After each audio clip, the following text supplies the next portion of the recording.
નમસ્કાર દર્શક મિત્રો, બોટાદ દસ્તક ન્યૂઝમાં આપનું હાર્દિક સ્વાગત છે અને હું છું એલડી મકવાણા. આપ જોઈ રહ્યા છો બોટાદ દસ્તક ન્યૂઝ. હવે પછીના સમાચાર વિગતવાર.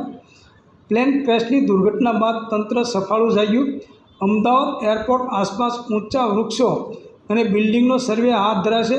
સિવિલ એવિએશનના પ્રોટોકોલ મુજબ જે નડતર હશે તે હટાવાશે.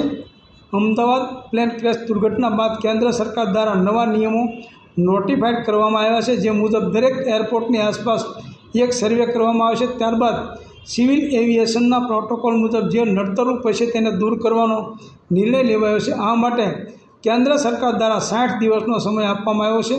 સામાન્ય રીતે નડતરરૂપ વસ્તુઓ રનવેથી કેટલી દૂર કે નજીક છે તેના આધારે કેલ્ક્યુલેશન કરીને નક્કી કરવામાં આવશે. અમદાવાદ જિલ્લા કલેક્ટરે આ મુદ્દે જણાવ્યું હતું કે અમદાવાદમાં સિવિલ એવિએશનના પ્રોટોકોલ મુજબ મહાનગરપાલિકા, ટ્રાફિક પોલીસ, એસ્ટેટ વિભાગ અને ગાર્ડન વિભાગ દ્વારા આગામી સમયમાં સર્વે બાદ નડતરરૂપ વસ્તુઓ દૂર કરવામાં આવશે.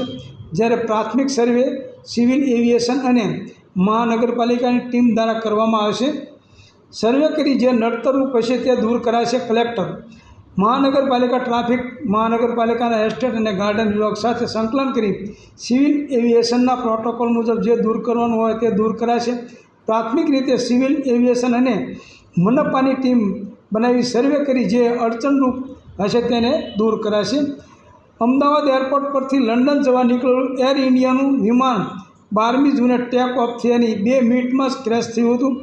વિમાનમાં યાત્રિકો અને ક્રૂ સહિત 242 લોકો સવાર હતા, જેમાં એક મુસાફરનો ચમત્કારિક બચાવ થયો હતો, જ્યારે અન્ય 241 યાત્રિકોના મોત નીપજ્યા હતા. જ્યારે અતુલ્યમ હોસ્ટેલમાં હાજર ડોક્ટર્સ અને આસપાસના વિસ્તારમાં